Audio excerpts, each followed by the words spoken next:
Tonight, we step beneath the vast curve of St. Peter's Dome, where light and shadow weave a language older than words. Symbols, carved in marble and mosaics, shimmer with secrets, waiting for those who know how to see. In silence, the stone itself whispers a story hidden for centuries. This is a sleep story. Simple, slow, clear. You close your eyes and walk the Vatican's crown jewel without rush. We move by breath, by step, by stone. We look for signs the builders left, small choices that point to larger truths. Not rumor, not noise, only what the eye can see and the heart can feel. St. Peter's Dome is more than weight and height. It is a language. Circles speak of heaven, squares speak of earth. The cross holds them together. Numbers keep time. Light does the rest. The masters Bramante, Michelangelo, Della Porta, and the hands you will never know were careful. They hid nothing in plain sight, and yet they hid everything. You only need to slow down. In this story, we start inside the hush. We follow the floor patterns like a map. We read the Latin ring as if it were a compass. We climb the stairs and count the ribs. We watch how dawn and moonlight strike the same stone in different ways. We match an angle to a word. We match a color to a number. We let the building teach us. This is not about secret plots. It is about craft. It is about how faith became form, how measure became music, how stone became a message that does not age.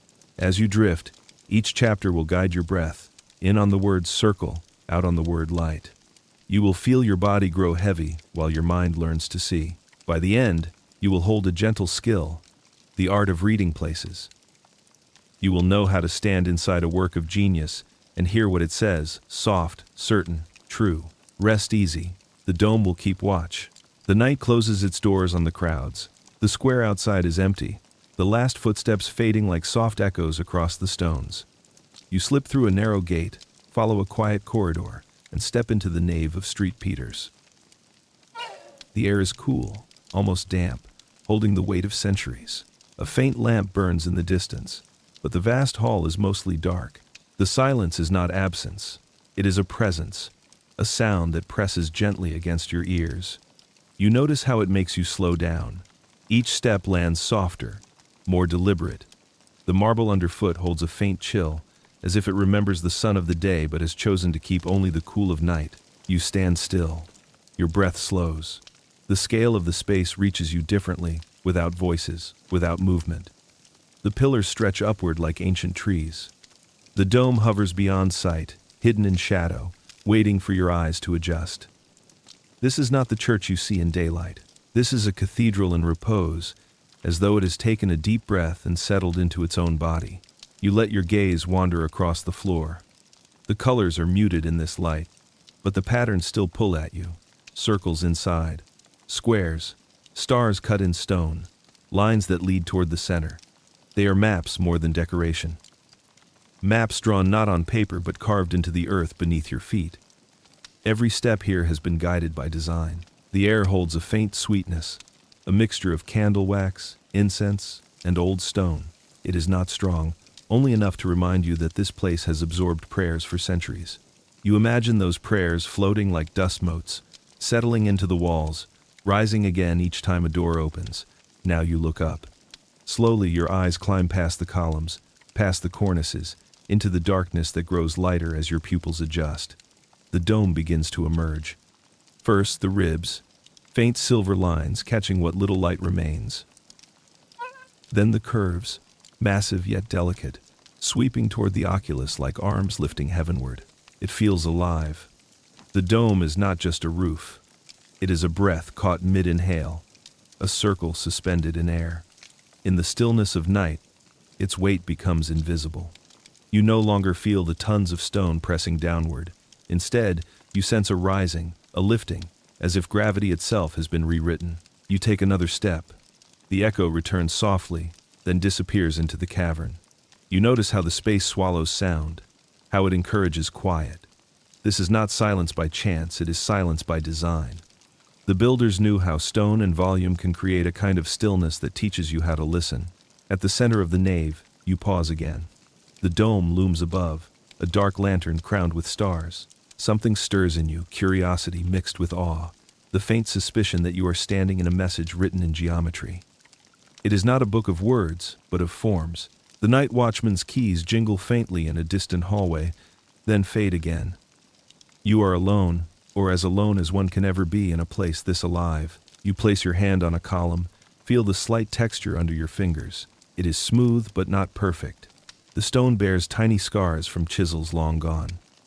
You wonder if the mason who struck here ever thought his touch would be felt centuries later. In a moment like this, the thought humbles you. You let your palm rest longer, not in search of detail, but in recognition. This column is not just support, it is witness. Now the dome above seems to breathe with you. You inhale, the circle expands. You exhale, the shadows draw closer. A rhythm builds between your body and the building. For the first time tonight, you realize you are not here only to see. You are here to feel, to let the stone teach in the language it knows best: silence, space, proportion. You close your eyes for a moment. In darkness within darkness, you sense a door opening. Not a literal door, but a door of perception. A small whisper says, "Look closer." The night has given you entry. The dome is waiting. You tilt your head back again. This time, you look not with curiosity, but with intent. The dome reveals itself in layers. First, the massive piers at the corners, square shoulders that bear the weight of the sky. Then the drum, that great circular wall encircling the base. Windows pierce it like eyes, each one watching, each one allowing light to write upon stone. And then the dome itself, rising in curve after curve until it meets the lantern at the peak. The scale should overwhelm you, but it does not. Instead, there is balance. The weight of stone meets the lift of line. The vastness feels precise, as if measured not only by rulers and compasses, but by breath and heartbeat. You count the ribs. One by one they stretch upward, thin and steady. They look like lines of force, as though invisible energy streams were made visible in stone. Between them lie mosaics that shimmer faintly in the dim light, still alive even when color cannot be seen. They hold stars, flowers, patterns that repeat like chants. You imagine Michelangelo sketching the first arcs. A circle, a cross, a decision that heaven should not only be painted but built. You picture the builders climbing scaffolds, each stone lifted, set, and aligned. The dome is not a single act, but 1,000 acts layered into one. Each rib, each mosaic, each window, a note in a vast chord. And then you notice something subtle. When you follow the ribs with your eyes, your breath slows. When you trace the curve to the oculus, your chest rises naturally. The design guides your body without your effort. The builders knew this. They knew architecture could shape not only vision but physiology. The oculus at the crown is dark tonight. No moonlight enters. Yet even in shadow, it glows faintly, as though it remembers daylight. Around it, stars of mosaic cluster, points of light fixed in eternal orbit. It is a night sky carved in stone, waiting for your gaze. You take a slow step backward, letting more of the dome fit into your sight. The structure grows, but it does not grow heavier. Instead, it feels lighter, as though the curve itself is rising to meet you. This paradox, massive stone appearing weightless, holds you in its grip. The air feels charged, not in a dramatic way, but in a quiet hum, the way a violin string hums after being plucked. The dome vibrates with presence. You realize it is not an object, it is an instrument. The ribs are strings, the mosaics are tones, the circle is a chord. When light enters, the music plays. Tonight the music is silence. But even silence has a tune. You close your eyes again. Behind your eyelids, you see the circle glowing. A roundness that is both infinite and contained. You breathe with it. The first upward look becomes more than sight, it becomes alignment. And so the dome teaches again. To look up is not only to see, it is to remember where you come from and where you are going. Earth below, heaven above, you standing between. A bridge of breath. You linger there. You let the lessons settle into you. The dome has spoken, and you have listened. Now your gaze shifts downward again, to the massive supports that make the dome possible. 4 giant piers, one at each corner, each one thick enough to hold chapels within. They are not only structure, they are story. Each pier is dedicated to a saint, and each saint carries a symbol. Together they balance the weight of the dome, not only physically but spiritually. You walk to the first. The stone is immense, but the niches carved within soften its presence. Statues stand watch, faces calm, gestures frozen mid-blessing. Above, gilded letters shine faintly, Latin words that still carry their meaning across time. You read them slowly, even if you do not know every phrase.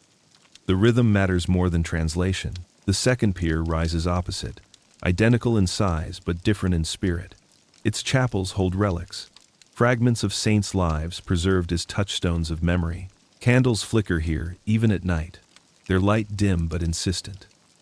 You feel the pull of devotion that has filled this space for centuries. The third pier anchors the other side. This one carries a sculpture that seems to move even in stillness.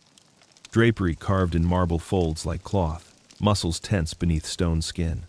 The artisan has trapped life itself inside rock. You pause here longest, letting your eyes follow every line.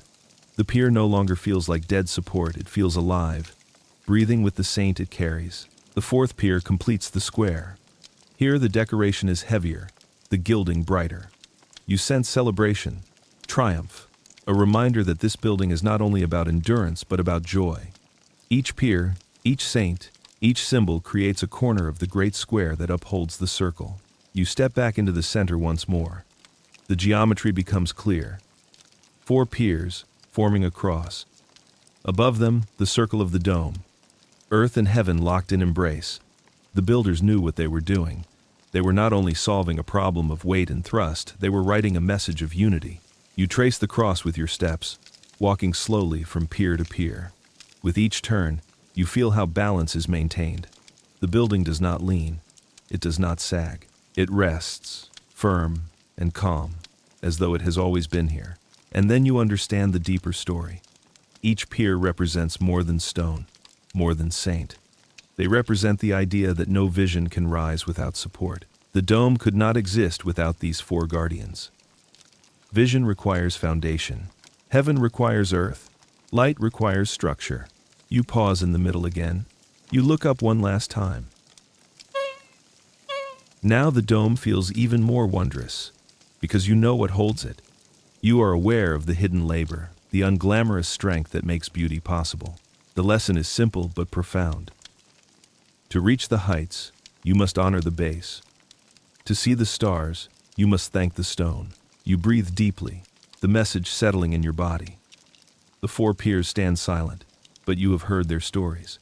Together, they carry the weight of heaven. Together, they remind you that all great things are carried by quiet strength below. The night deepens. The dome watches. You rest in its lesson. The dome draws your eyes upward, but the journey begins underfoot. You lower your gaze and see the marble floor stretch wide, polished smooth by centuries of footsteps. At first glance, it seems decorative, a simple play of colors and patterns. But if you let your eyes soften, if you walk slowly, the floor begins to speak. Circles lie inside squares. Squares extend into crosses. Spirals weave out from central points like ripples in water. This is not random. Each line is a guide. Each shape is a map. The builders have given you instructions in stone. You walk forward and notice how the circles widen as you approach the crossing beneath the dome.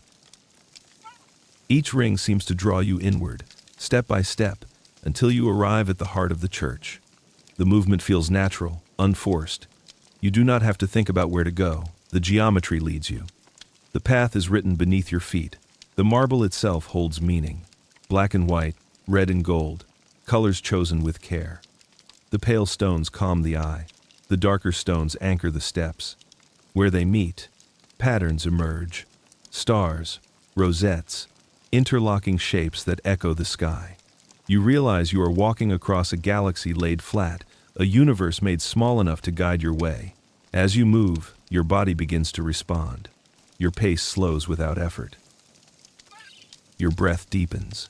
The patterns have rhythm, and your body follows it, as though the floor were teaching you how to walk in harmony. Each step becomes deliberate. Each pause becomes natural. You stop at one of the great medallions set into the pavement. From above, it would appear as a perfect circle. But from here, standing close, you see details, petals radiating outward, numbers hidden in the divisions, a symmetry that pleases the eye before the mind even grasps. Why? You place your foot carefully in the center. The stone is cool, steady, grounding. You feel as if you are standing at the center of a compass. You imagine pilgrims of centuries past following these same designs. They too walked slowly, perhaps without knowing why, perhaps without understanding the codes and the shapes. Yet their bodies knew, their spirits knew. Geometry does not need translation. You kneel slightly and run your fingers along a seam between two stones. The join is tight, precise, crafted with care. There is no accident here. Even what seems simple is deliberate. The builders thought not only of walls and roofs, but of the ground you touch with every step. They knew the journey to the divine must be guided from below as much as above. As you continue walking, you notice how the patterns shift with your angle of view. What looked like a star from one side becomes a flower from another. What seemed flat suddenly appears deep, like a well opening beneath your feet. The floor is alive with perspective, teaching you that truth is not fixed. It changes as you move. At the very center beneath the dome, the floor opens into its grandest pattern. Here, the circles, crosses, and stars converge. This is the heart of the map. You stand on it and look up once more. Suddenly, the lines above and the lines below align. The ribs of the dome mirror the circles of the floor. Heaven reflects earth. Earth reflects heaven. You close your eyes and breathe deeply. For a moment, you feel suspended between two mirrors, the floor beneath, the dome above your body, a bridge of flesh and spirit. You understand why the patterns were placed here. To remind you that you are part of the design. When you open your eyes again, the floor no longer feels like decoration. It feels like a message carved into stone. A quiet voice says, "The path is already written. Just walk it." Above the drum of the dome runs a band of words. The letters are tall, gilded, shining even in dim light. They circle the space like a crown, a golden ribbon holding the structure together. You step back until you can read them clearly. Tu es Petrus, et super hanc Petrum edificabo ecclesiam meam. You are Peter, and upon this rock I will build my church. The words rise above you, steady and commanding. At first you see only the Latin, a language most do not speak anymore. But as your eyes trace the letters, something deeper emerges. The rhythm of the words, the curve they form, the way they circle the dome without break, it is more than text. It is geometry. Letters become pattern. Pattern becomes compass. The words do not only mean something, they do something. They bind the circle. They give the dome a sense of voice. You follow the line from start to finish, around and around, until you realize you cannot find where it begins or ends. The sentence feels eternal, like a chant without pause. Perhaps that was the intention. Perhaps the builders knew that words, like stone, can carry energy when shaped with care. The gold catches faint light from the windows, and the letters glow. They seem alive, as though each one breathes softly. You imagine the craftsman laying gold leaf onto each curve, each serif, each mark of punctuation. Every stroke of the brush was prayer, every flake of gold a promise. You whisper the words aloud, slowly, carefully. Tu es Petrus. Your voice echoes faintly in the vastness, then fades. The sound blends with silence until it becomes part of the space. You whisper again, this time letting the rhythm carry you. You do not need perfect pronunciation. The shape of the sound is enough. As you repeat the words, you notice your breath slowing. The chant becomes a meditation. The circle of text above and the circle of your breath within align. You feel a quiet anchoring, as if the words were not only about Peter, but about you, about every pilgrim who has stood here, every soul-seeking foundation. The ring also serves as boundary. It marks where earth ends and heaven begins. Below are columns, chapels, statues, things of stone and flesh. Above, the dome rises, filled with stars and light. The words are the bridge. They remind you that faith is what connects the two realms. You stare at the ring long enough that the letters blur into shapes. Gold lines against dark blue, patterns against patterns. The meaning of the text slips away, but the feeling remains. You sense the builders wanted it this way, that meaning should be carried not only by intellect but by eye, by heart, by body. For a moment, you imagine yourself as a mason placing those letters centuries ago. The scaffolding creaks. The height is dizzying. Your hands tremble slightly as you press gold against plaster. You know that most will never read your work closely, but you also know the energy will remain. You trust that what you place here will speak silently for centuries. You lower your eyes back to the floor. The circle above feels complete now. A crown resting gently on the building. You know it will stay with you long after you leave. The Latin ring is more than text. It is a compass pointing inward, a circle of faith that binds heaven and earth. You stand in the center once more. The dome above, the floor below, the words encircling. Now the building begins to teach you about rhythm. Not visual rhythm this time, but the rhythm of your body. You inhale. The dome seems to widen. You exhale.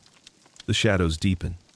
You take another breath, and you notice how the architecture moves with you. Each column feels like a rib. Each arch feels like a lung. The whole basilica breathes. And you breathe with it. You take a step, and your footfall echoes back with measured delay. It is as if the building keeps time for you. Another step, another echo. Soon your stride matches the pace of the space. You realize the builders designed for this, for human bodies to move not too fast, not too slow, but in sync with measure.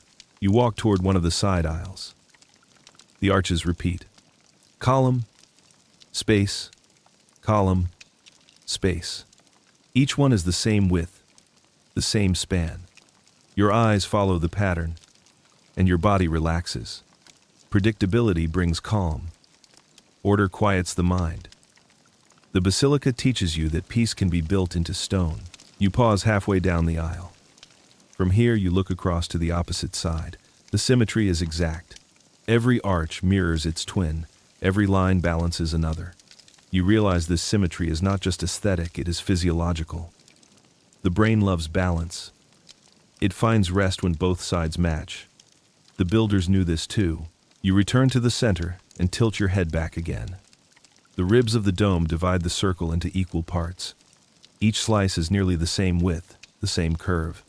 Your breath falls into their rhythm, steady and even. Inhale, exhale. One rib, then another.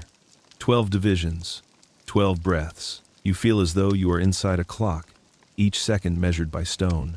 You close your eyes and try counting your breaths. 1, 2, 3. The building holds you steady. You do not drift. You do not wander. You are anchored by proportion, by measure, by design. When you open your eyes again, you notice details you missed before. The distance between arches, the spacing of windows, the height of columns, all aligned to ratios. The golden mean, the perfect square, the sacred triangle. Mathematics woven into form. Numbers hidden in stone, guiding your body toward harmony without your awareness. You take another step and feel the lesson settle. Measure is not restriction, it is freedom. By setting rhythm, the building frees your mind from chaos. By holding order, it lets you rest. You lean against a column and close your eyes once more. The stone is cool, steady. You breathe with the space. The architecture has become a metronome for your body, a lullaby of ratios. As sleep pulls at you, you realize the truth. The builders knew that sacred spaces must do more than inspire awe. They must calm, they must guide. They must help the body find rest so the spirit can rise. The dome breathes, the floor counts, the arches measure. And you, standing still, have joined the rhythm. Your hand brushes the surface of the column once more. The texture is cool, but it carries warmth and memory, as though it remembers every hand that has touched it before yours. You lean closer and study the stone. At first it looks perfect, polished, smooth, steady, eternal. But the longer you gaze, the more imperfections reveal themselves. Small chips, lines faint as hair, indentations where the chisel once struck. These are the fingerprints of the makers. Evidence that the dome is not only the work of genius minds, but also of countless ordinary hands, some steady, some unsure, some weary from long hours. They all carved a part of this vast structure, each blow leaving a mark invisible in daylight. But waiting for you now, in silence, you imagine one of them. A mason standing on high scaffolding, muscles aching, dust in his lungs.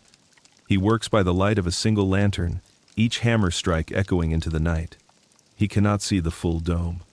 He knows only his fragment, but he trusts that his small act will fit into the whole. He never imagines that centuries later, a stranger would touch the stone he set and feel the presence of his hand. Your palm presses flat against the column. You close your eyes. For a moment, you sense his heartbeat mingling with yours. Across time, the stone has held it all. Sweat, breath, effort, devotion. It is not mute. It speaks through texture. You walk along the base of the dome and touch other surfaces. Each has a different story. Some are smooth, worn down by endless caresses of pilgrims. Others are sharp, carved with precise angles that still resist time. One section feels rougher than the rest, as if the mason's tool was dull that day. Or perhaps he worked quickly to meet a deadline. Imperfection survives alongside perfection, and both belong here. You crouch near a carved relief. The folds of a robe emerge from stone with lifelike fluidity. You run your finger along a curve.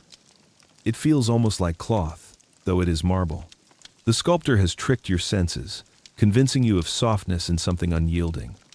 You marvel at the patience required hour after hour, shaving stone so finely that it mimics fabric. The stone has been persuaded to forget its nature and remember another. Farther along, a cherub gazes outward. Its face is serene, lips curled in a faint smile. You notice the eyes, slightly asymmetrical. Perhaps the sculptor's hand slipped, or perhaps he wanted to remind you that perfection is not required for beauty.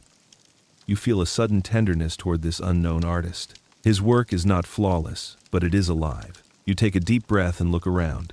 Everywhere the building is filled with the silent testimony of hands. No computer, no machine, no modern efficiency touched these stones.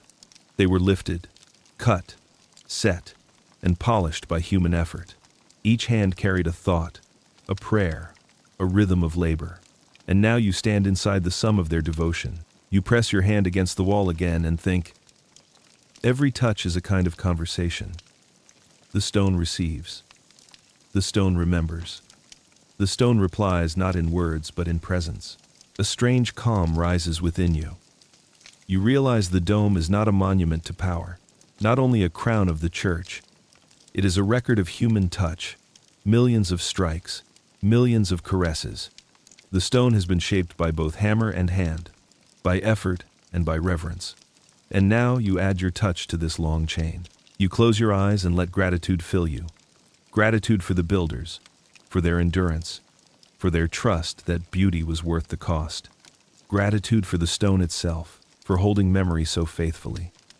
Gratitude for this night, for silence that lets you hear what cannot be spoken. You rest your hand there a moment longer, then let go.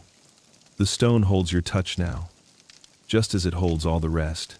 You step back into the center and let your eyes drift upward again. This time, color catches you. Even in the dim light, the dome shimmers.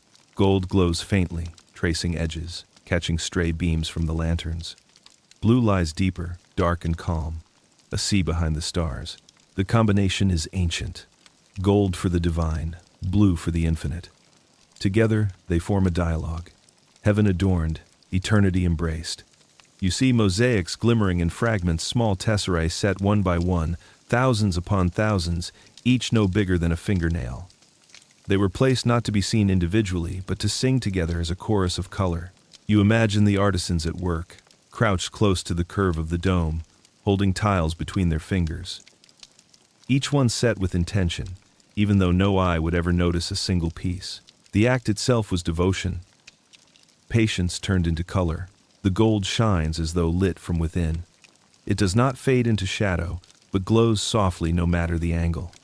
It feels alive, like captured sunlight. You think of how gold never tarnishes, how it endures unchanged. Perhaps that is why it was chosen to symbolize the eternal nature of the divine. The blue, by contrast, absorbs light. It pulls you in, quiet and deep. It feels like night sky made stone, like water stilled into silence. Looking at it, your body relaxes, your thoughts slow. Blue was always the color of Mary, of mercy, of infinite calm. Here it soothes the eye while the gold uplifts the spirit. You let your gaze wander across the mosaics. Patterns appear: stars, flowers, vines, each one repeating, but never exactly the same. Variation within order, harmony without monotony. The builders knew that the mind rests best when it sees both pattern and surprise. As you breathe in, you feel the gold lift you, raising your chest, brightening your mood. As you breathe out, the blue receives you, steadying your pulse, cooling your thoughts. Inhale light, exhale calm. Gold and blue working together like breath itself.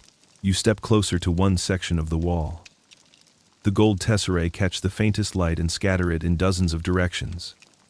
No single piece shines alone. It is their chorus that dazzles. You touch the wall lightly, though you know you should not. The surface is uneven, rough with countless edges. But from a distance, the roughness becomes glow. The builders knew this paradox. Imperfection, multiplied with care, becomes brilliance.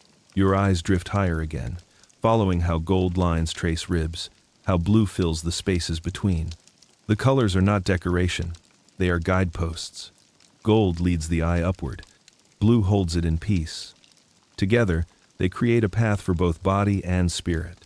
You imagine the dome in full daylight, when sun streams through windows and ignites the mosaics into flame.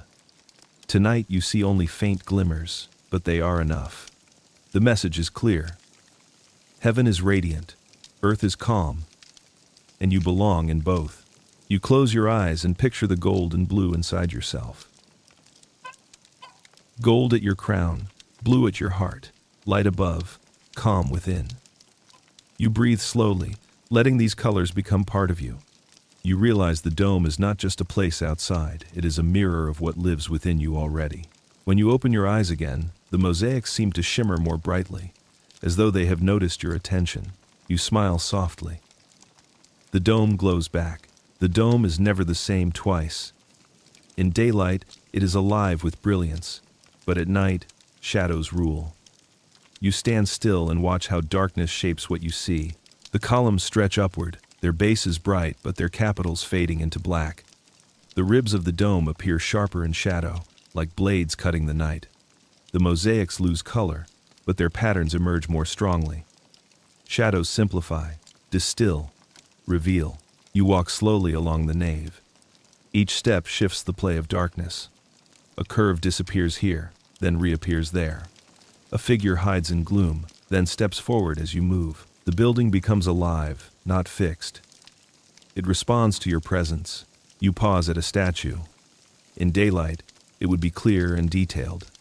Now it is silhouette, form without face. Yet the absence of detail gives it power. The outline speaks more strongly than expression. You realize the builders understood this. Shadow is as important as light. Without darkness, there is no mystery. Without mystery, there is no wonder. You move closer to the pier.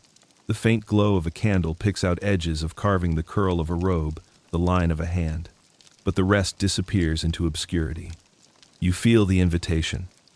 To imagine what you cannot see, to complete the image with your own mind. Shadow makes you a participant in the art. Farther on, you notice how the Latin ring gleams while the drum beneath lies in darkness. The words float as though unattached, golden against black. The message becomes even clearer in shadow. Faith shines, even when foundation is hidden. You tilt your head and watch how moonlight slips through a high window, landing on one patch of mosaic while leaving the rest in gloom. A single flower glows, the rest vanish. You realize the builders may have planned even for this, that certain patterns would reveal themselves only in certain lights, like secret messages meant for those who wait. You stop moving and let your eyes adjust fully. At first, the darkness felt empty.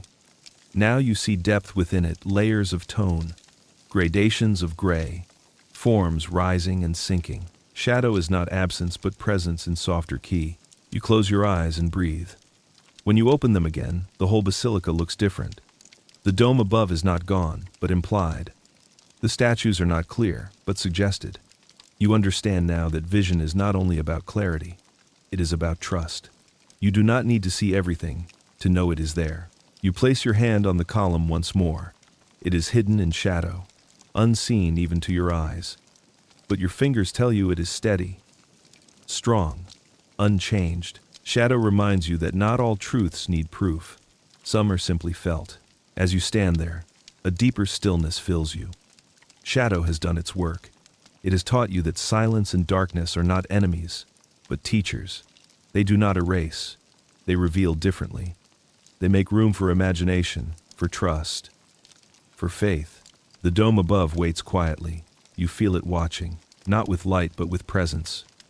And you realize, to read shadows is to read the language of mystery. The builders left this too, knowing that in darkness, the building would speak in softer tones. You breathe deeply, letting the lesson settle. Shadow is part of the message. Shadow is part of the map. You walk slowly toward the nearest of the giant columns, the kind that seems too wide to belong to human work. From a distance it looks smooth, monolithic, almost abstract. But as you approach, detail begins to emerge. Tiny veins of marble run through its surface like frozen rivers. Small dents, scars, and irregularities appear. The stone is not flawless. It is alive with texture. You lift your hand and press it against the column. The first sensation is coolness, then stillness. Then, as your body adjusts, warmth begins to seep into your palm. The stone is not dead. It is a patient recorder. For centuries, it has absorbed touch, prayer, caress. Your hand becomes part of its long memory. The surface feels smoother than it looks, but not perfectly so. You trace the edge of a vein, and your finger dips into a slight depression. You know this flaw is no accident of negligence. The masons shaped the stone until it sang the right note, until it carried both strength and beauty. What remains now is their final word, spoken through texture. You lean your forehead against the column. The chill spreads across your skin, and you close your eyes. In the darkness, you imagine all the heads that rested here before you. Pilgrims exhausted from travel, priests weighed down by duty, workers pausing for breath. Each one gave a little of themselves to the stone. Each one received stillness in return. You step back and look upward. The column rises without end, disappearing into shadow, until it merges with the arches that hold the dome. From where you stand, it seems endless, a tree without branches, a line that connects earth to heaven. You realize the builders intended this, to make you feel small, not in despair, but in reverence. You circle the column slowly. From each angle it changes. In one light it gleams, in another it grows dark. From one side it seems narrow, from another wide. The column is never fixed. It invites you to see it again and again, to accept that truth shifts with position. You pause halfway around and notice a faint carving near the base, an initial, perhaps, or a mason's mark. It is nearly invisible, worn by time, yet it remains. Someone long forgotten carved that line, perhaps to claim ownership, perhaps as a quiet rebellion, perhaps as a prayer. You kneel and trace it gently. You are touching a secret left centuries ago. Standing again, you press your whole body lightly against the column. The solidity grounds you. The immensity steadies you. You feel your heart slow, your breath deepen. The stone teaches you something simple: to be still, to endure, to carry weight without complaint. You step back once more. You look at the other columns in the vast space. Each one is a twin to this, but each one holds its own secrets, its own touch, its own faint imperfections. You realize the basilica is a forest of stone. Each column is a trunk. Together they hold the sky. You close your eyes again. This time you imagine the column as your own spine. Steady, upright, unyielding. You breathe with it, feel strength travel up your body. The lesson settles. To touch the column is to touch steadiness itself. To let its endurance seep into you is to remember your own. You rest a moment longer, then let go. The column keeps your touch now, part of its memory, part of its patient record. The circle is the most ancient of shapes. No beginning, no end, only flow. Inside St. Peter's Dome, circles appear everywhere. Some obvious, others hidden, some vast, others small. Tonight you decide to search for them, to let them reveal their quiet message. You start with the great circle of the dome itself. You stand beneath it and feel how it surrounds you. Its curve is not aggressive, not sharp. It enfolds. It protects. It reminds you of the sky, of the horizon, of the eye that sees. In this circle, you feel both infinite and contained. You lower your eyes to the floor. There, smaller circles repeat again and again. Medallions, rosettes, rings inside squares, each one an echo of the larger dome above. Earth mirrors heaven. Heaven mirrors earth. The builders knew. To stand in this space is to stand inside a dialogue of circles. You walk toward the altar and notice how candles are arranged in arcs, how rails curve gently around holy spaces, how even the smallest details obey the language of roundness. The circle is not only decoration, it is principle. It teaches that nothing ends. Everything continues. You close your eyes and imagine tracing a circle in the air with your finger. The motion feels natural, effortless. You realize why. The circle matches the path of breath, the rhythm of heartbeat, the orbit of planets. It is the shape of life itself. You open your eyes and look higher. Around the base of the dome, windows form another ring, each equidistant, each casting light in rhythm. This is not accident.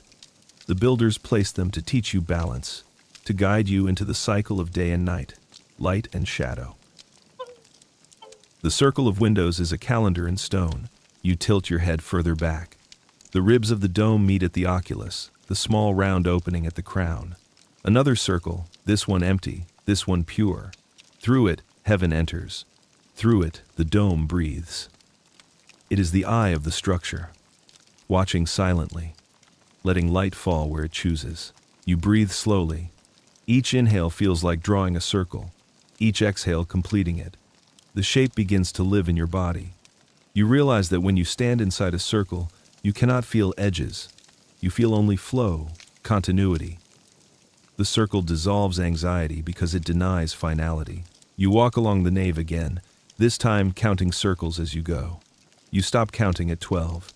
There are too many. Each one whispers the same truth. Life is not a line. Life is a cycle. You stop at the center of the Basilica, where the greatest circle above meets the patterns below. You spread your arms slightly and close your eyes. You feel as if you are standing inside a wheel that turns gently, without rush, carrying you along. You are both at the center and part of the circumference. The paradox feels right. For a moment, you imagine the builders drawing their first designs. Compasses pressed into parchment, ink tracing round forms, one circle leading to another. Before stone, before mortar, before scaffolds, there was only the simple perfection of the circle. And even then, they must have known, this was not only geometry, it was symbol. It was eternity. You breathe deeply and let the lesson settle. To live within circles is to accept continuity, to trust that endings are beginnings, to rest in the flow of eternity. After so many circles, your eyes crave corners. You look down at the floor and find them, squares and marble tiles, repeating across the nave. Each one steady, fixed, solid. They do not move like circles. They anchor. They declare. You walk slowly along a row of squares. Your steps fit neatly inside them, one after another. The rhythm is calm, predictable. The squares feel like foundations. You realize the builders meant for you to sense this. Circles inspire, but squares secure. Together, they balance the soul. You stop at the base of a pier. Its footprint is square. 4 sides, 4 directions, 4 corners gripping the earth. Without this square, the dome could not rise. The builders placed circles above, but squares below. Heaven rests on earth. The eternal rests on the grounded. You press your foot against the edge of one marble square. The seam is straight, precise. You can almost feel the mason's pride in making the cut true. You follow the line to its end, where it meets another. Together they form order. The eye relaxes when it sees such balance. You look upward again and see how arches spring from square bases. Curves are born from corners. The building whispers the lesson. Stability first, inspiration second. Without foundation, no vision can last. You close your eyes and picture a square in your mind. 4 sides equal, 4 corners strong. The shape feels heavy, but not oppressive. It feels steady, like a table, like a home, like the earth itself. You realize why so many sacred structures rest on squares. The shape reassures the body. It tells the soul, you are safe here. You walk further and find a pattern where squares contain circles. Stone within stone, symbol within symbol. Earth holds heaven. Heaven rests on earth. The design repeats again and again, until you understand it not only with your eyes but with your body. You pause and imagine the builders drawing squares before circles. First the ground plan, steady and measured. Then the dome, soaring above. The square prepared the way for the circle. The earth gave permission for heaven to descend. You breathe slowly. The square teaches a different rhythm than the circle. Not flow, but pause. Not eternity, but presence. To stand in a square is to feel the ground, to accept the moment, to be here. You place both feet firmly inside a marble square. You spread your arms gently and let yourself feel anchored. The vast dome above seems less overwhelming now. You know it rests on shapes like this. You know it depends on their steadiness. You realize the lesson. Vision without foundation cannot endure. Inspiration without grounding cannot last. You lower your gaze once more, grateful for the quiet order beneath your feet. The circle may dazzle, but the square carries you. Both are needed. Both are true. You walk back to the center of the basilica and stop beneath the dome. When you stand here, the space arranges itself into a shape you cannot ignore. 4 arms stretch outward, 4 directions open wide. You are standing at the heart of a cross. The building itself is a body, and you stand where its breath gathers. To the east lies the altar. To the west, the great doors. To the north and south, transepts wide as rivers. Each direction calls to you differently. Each arm holds a story. Together, they form the shape that defines not just this church, but the very faith it represents. You take a slow step toward the eastern arm. The altar glows faintly, even in darkness. Candles wait like stars at ground level. The east has always meant dawn, resurrection, beginnings. You feel a pull toward hope here, a promise that light will always return. Turning slowly, you face the western arm. The doors loom far away, closed now, but still full of memory. They are the threshold, the entry, the beginning of every journey into this place. West has always meant endings, the sun's descent, the close of the day. To stand here is to acknowledge cycles, life opening, life closing, each in its time. You move toward the northern transept. The air feels cooler here, stiller. Statues rest in shadow, watching with calm eyes. The north has always been mystery, the place of hidden things, the unseen, the quiet depths. You sense that this direction calls for reflection, for contemplation, for trust. Then you turn to the south. Here the space feels warmer, brighter, even in low light. The south has always meant growth, harvest, abundance. You imagine sun pouring through windows at midday, filling this space with golden fire. You walk back to the center and stand still. 4 arms, 4 meanings, 1 shape. The cross is not only a symbol above altars or around necks, it is the very plan of the building, carved into its bones. The builders wanted you to feel it, to move through it, to live inside it. You spread your arms slightly, mirroring the shape of the space. You breathe in deeply, and for a moment, your body and the building align. You are the cross. The building is the cross. Earth and heaven meet here, not in words, but in form. Your eyes wander upward again.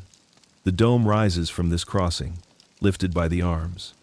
Without the cross below, the circle above would collapse. Without foundation, no vision. Without sacrifice, no glory. The lesson is written in stone, larger than any sermon, clearer than any book. You close your eyes and feel the directions stretch from you east, west, north, south. You are both at the center and part of the arms. You are reminded that every life has its own cross, its own meeting point of burden and blessing. To stand here is to accept yours, not with fear, but with peace. When you open your eyes, the cross remains. It is not loud. It is not dramatic. It is steady, quiet, unyielding. You take a slow breath and let it anchor you. You begin to walk again, this time searching not for circles or squares, but for something subtler. You find it in the pediments above doorways, in the shapes carved into mosaics, in the arrangement of statues. The triangle is everywhere, small but powerful, quiet but insistent. 3 sides, 3 points. The simplest shape that can stand. Unlike a square, which can twist, a triangle cannot be moved once its base is fixed. It is stability, strength, clarity. The builders used it as their hidden scaffolding. Wherever you see balance, you can be sure a triangle lies beneath. You tilt your head upward and notice how the ribs of the dome meet in 3s. The oculus above is framed by triangular sections, each one pointing upward like an arrow. Even the lantern that crowns the dome rises in steps of 3, narrowing into a final point. You walk closer to a side chapel. Its arch is supported by 2 columns and a pediment above. The shape is unmistakable, a triangle pointing upward, resting on 2 pillars. You imagine it as arms raised, a gesture of offering, of reaching. You pause and consider what 3 might mean. Body, mind, spirit, past, present, future, birth, life, death. The builders knew that 3 is not just a number. It is a rhythm of existence. The triangle reminds you that nothing stands alone. Every truth has 3 sides. You close your eyes and imagine standing inside a triangle. 1 point is you. The other 2 are the forces that guide you, perhaps earth and heaven, perhaps silence and sound, perhaps shadow and light. When you join them, a shape forms. You are no longer alone. You are part of balance. You open your eyes and look again at the dome. Now you see triangles everywhere, hidden in the patterns of mosaics, implied in the arrangement of figures, suggested by the play of light. The builders used this shape not to decorate, but to stabilize both stone and spirit. You breathe deeply. The triangle feels sharper than the circle, steadier than the square. It does not flow or anchor at points. It directs your gaze upward, always upward. It is the shape of ascent. You place your hand over your heart and feel the beat. You whisper quietly. 1, 2, 3. With each count, you imagine a triangle forming around you. Strong base, rising point, grounded below, reaching above. You realize the lesson. The path to heaven is not random. It is structured. It is threefold. It is shaped like a triangle. You linger a moment longer, then move on. The triangles remain, quiet, but firm, guiding you whether you see them or not. You wander toward a quieter corner of the basilica and pause at a baptismal font. Its shape surprises you. Not round, not square, not cross. An octagon, 8 sides, equal and steady. You lean closer and trace the lines with your eyes. The octagon feels different from the shapes you have studied before. It is not as eternal as the circle, not as grounded as the square. It is a bridge between them. 8 has always meant renewal. The 7th day is rest, the 8th is new beginning. To stand inside an octagon is to stand on the threshold, neither here nor there, but moving from one state to another. The builders chose this shape for baptism because baptism itself is passage. Old life left behind. New life begun. You close your eyes and picture the octagon as steps around you. Each side a stage of transformation. You walk slowly, in imagination, moving from one side to the next. With each step, something falls away: fear, doubt, burden. By the 8th, you are lighter, ready for renewal. You open your eyes and notice other places where the octagon hides.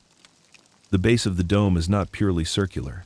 It begins as an octagon, then softens into a circle. Earth becoming heaven, foundation turning into eternity. The builders knew, no leap is sudden. Every transformation requires a bridge. The octagon is that bridge. You walk around the font, slowly, counting sides. 1, 2, 3, 4, 5, 6, 7, 8. With each number, you breathe in and out, feeling rhythm settle into you. By the time you finish, you feel steadier, calmer, ready for change. You lift your gaze and look back at the dome. Now you see the octagon clearly, the way its 8 supports cradle the circle above. It is a hidden truth, often unnoticed, but essential. Without it, the dome could not rise. Without transition, no ascent. You close your eyes again. In the darkness, you imagine yourself standing in an octagon made of light. Each side glows faintly. You step from one to the next, leaving behind weight, stepping into freedom. By the 8th, you feel reborn. When you open your eyes, the font is still there, simple, silent, octagonal. It has taught you its lesson. Renewal is not sudden. It is step by step, side by side, until the circle opens above. You bow your head slightly, grateful for the quiet wisdom. You know the octagon will remain with you long after you leave, reminding you that transformation is always near, always possible, always waiting in the rhythm of 8. You notice the narrow stairwell at the edge of the pier. It curves upward, hidden from the open space of the nave. You step toward it and feel the cool breath of stone funneling down from above. The stairs are steep, winding, and narrow. You place your hand against the inner wall, rough from centuries of fingers. The spiral begins to carry you. At first, the climb feels ordinary. Step after step, you move higher. But soon you realize something is happening. The spiral is not only a path upward, it is a lesson. The tighter the curve, the more your body leans inward, pulled to the center. Your hand brushes the wall constantly, searching for balance. You are not just climbing, you are circling. Each turn hides what comes next. You cannot see far ahead. You learn to trust the next step, nothing more. The spiral demands presence. It denies the comfort of straight lines. You surrender to its rhythm. The stone walls whisper in silence. Your footsteps echo faintly, each one fading into the curve behind you. You realize how the spiral holds sound. It pulls it upward, the same way it pulls you. You are inside a funnel of motion. You stop for a moment and look down. The stair coils beneath you like a shell, each step smaller in perspective, vanishing into shadow. You feel both awe and dizziness. The spiral reminds you that ascent is never simple. It always turns, always doubles back, always hides the next view. You keep climbing. Sweat gathers on your forehead.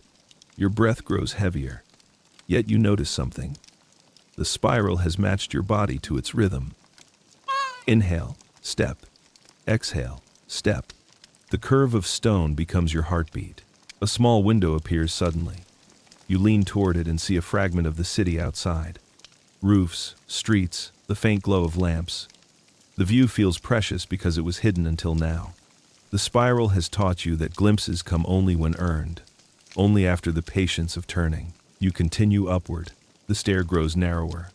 Your shoulder brushes one wall while your hand presses the other. You feel compressed, drawn into the center. It is as if the spiral is testing you.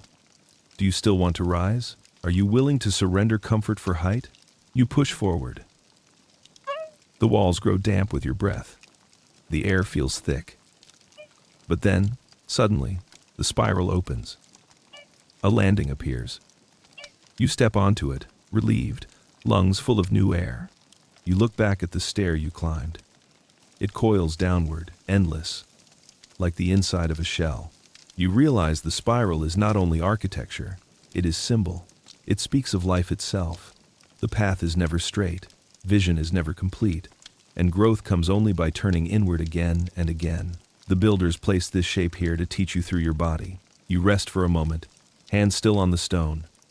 Then you breathe deeply, grateful for the lesson. The spiral has carried you higher, not only in space, but in understanding. When you step back into the nave, your eyes rise to the mosaics again. Among the gold and blue, a pattern repeats stars, scattered across the curve of the dome. They glimmer faintly in the dim light. Some small, some large, some simple, some with many points. At first they seem decoration, but then you realize they are more than that. You walk closer to one mosaic. A star with 8 points radiates outward, each ray tipped with gold. Around it, smaller stars cluster, as if following its lead. You notice how the star anchors the space around it, giving direction to the eye.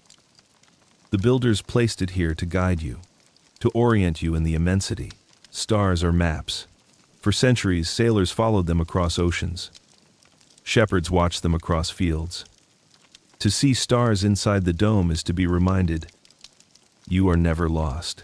Guidance always shines, even in darkness. You step back and let your gaze take in more of the dome. The stars are not random. They form patterns, almost constellations. Perhaps the builders knew this. Perhaps they mirrored the heavens above Rome, or perhaps they chose shapes with hidden meaning. You do not need to know for certain. The stars invite trust more than analysis. You breathe slowly. Inhale under one star. Exhale under another. You begin to feel their rhythm, as if they are not fixed points but pulsing lights. Each breath feels connected to their glow.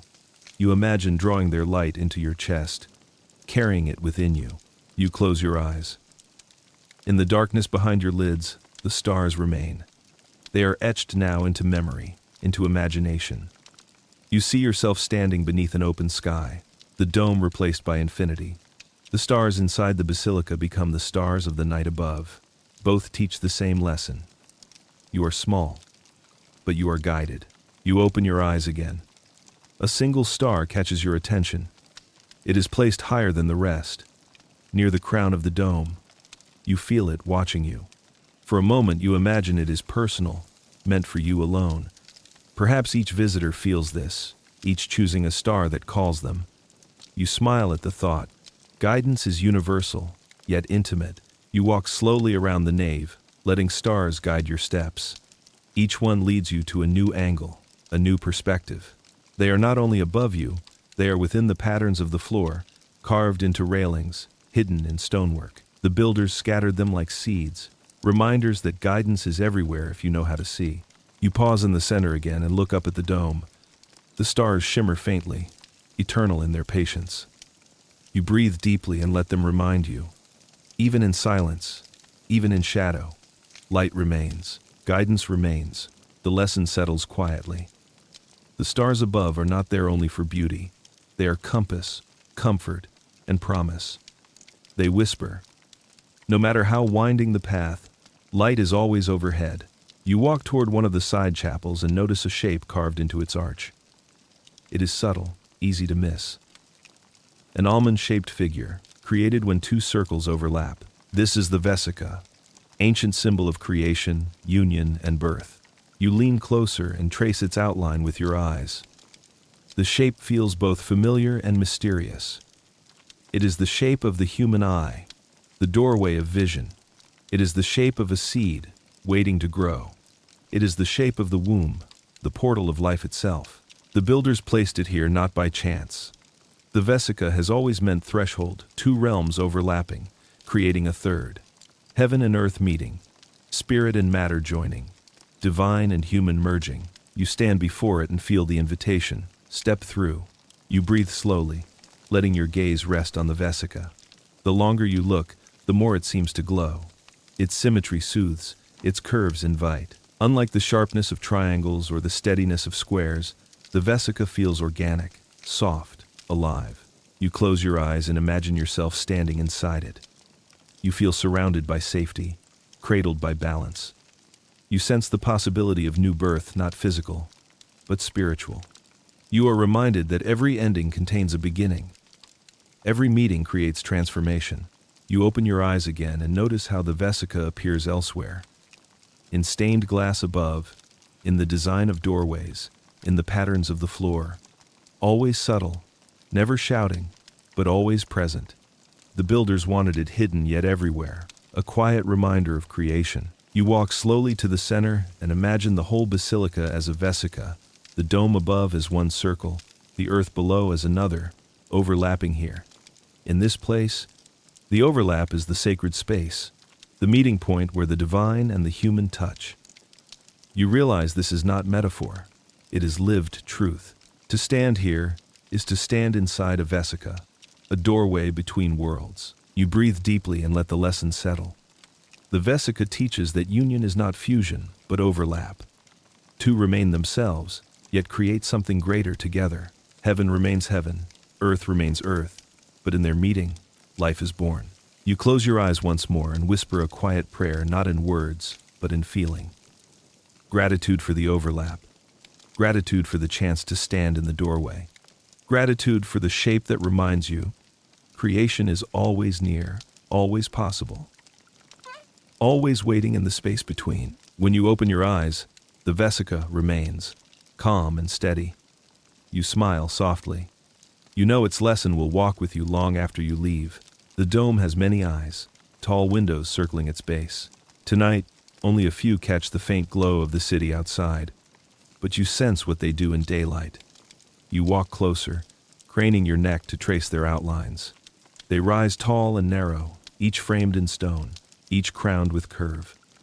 By day, they pour light into the dome. By night, they wait like silent mirrors. You close your eyes and imagine the sunlight entering here. At morning, it falls pale and angled, striking mosaics with gentle fire. At noon, it floods the dome, scattering across the gold until everything glows as if aflame.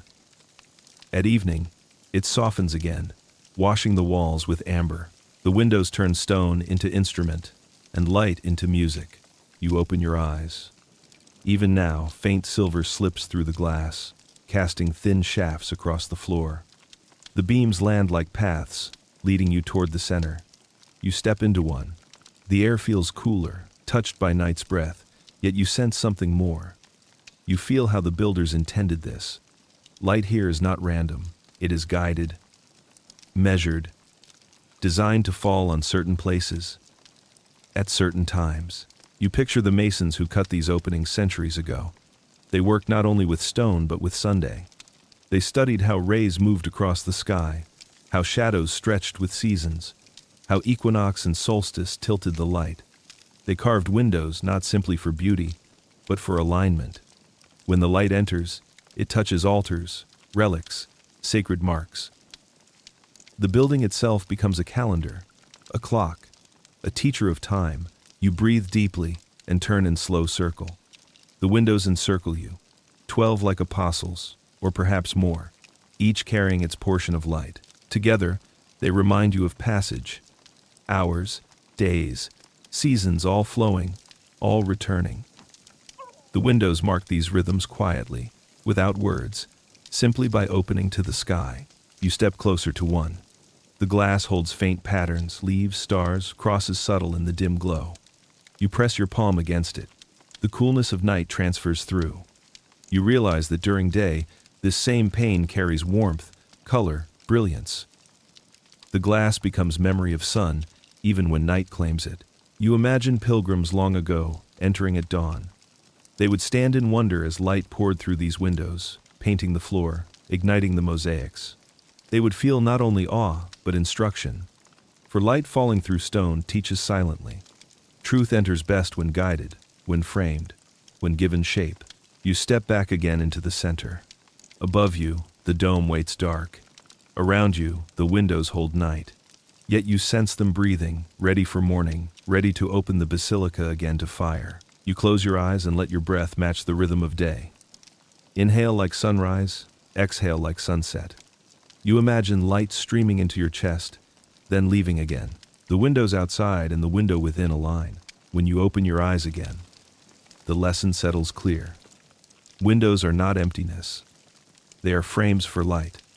And light itself is not just brightness, but teacher, compass, calendar. The dome holds the sun inside its stone. You stand in its rhythm now, part of its long dialogue with sky. You return to the crossing and stand still once more. Above you, the dome curves immense, silent, watchful. You tilt your head until the crown fills your vision. Slowly, you begin to notice how the dome points not just upward, but outward. The ribs that rise from the base lead your gaze toward the lantern. Each line is a direction, an arrow in stone. Together, they form a compass. They tell you not only where to look, but how to orient yourself. You walk a few steps north. The perspective shifts. Now the ribs converge at sharper angle, the dome bending toward you. You walk south, and the lines widen. Each movement changes how the dome speaks. You realize this building is not fixed. It responds to position, to presence. It becomes a compass, teaching you how place alters perception. You close your eyes and imagine yourself holding a compass in your palm. The needle points north, but its meaning comes only when you know where you stand. The dome works the same way. Its ribs are needles, but the message depends on your body, your step, your choice. You open your eyes again and look around. The four piers form a cross. The dome above rounds into circle. Cross and circle together make a wheel. You are standing in its hub. Each rib is a spoke, pointing outward. You realize, this dome is not just a roof. It is a map of directions, a reminder that from center, all paths open. You breathe deeply. Inhale, the ribs draw you upward. Exhale, they release you outward. You imagine yourself as the compass needle, steady at center, yet alive to movement. Your eyes trace the words of the Latin ring again. They circle the dome without end, another compass, but this time in language. You whisper them softly, feeling the sound curve with the architecture.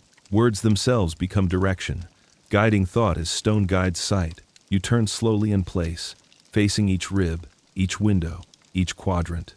You realize that to stand here is to stand inside order. You are oriented not by guesswork, but by geometry. The builders created this compass to remind you, there is direction, there is center, there is balance. You imagine pilgrims centuries ago entering from the west, walking toward the altar in the east. They too felt this compass. They too knew where to move, how to turn, where to rest. The dome did not need to speak. It pointed silently. You lower your eyes to the floor and notice how the patterns align with the ribs above. Lines in stone mirror lines in air. The compass is complete, above and below. You are held inside a circle of direction. You close your eyes once more. In darkness, you feel the dome's pull. It is not loud, not forceful. It is steady, like a star in night sky, always pointing, always there. When you open your eyes again, you feel lighter. The dome has spoken. To be its center is to be aligned. To follow its ribs is to follow guidance. The dome is compass, and you are its needle, steady between heaven and earth. Silence deepens. The night grows later. The basilica seems to breathe slower. You stand still and listen. At first, you hear nothing, only your own breath, your own heartbeat. But then you notice something subtler. The building itself whispers, not in words, but in presence. The stone carries memory, weight, vibration.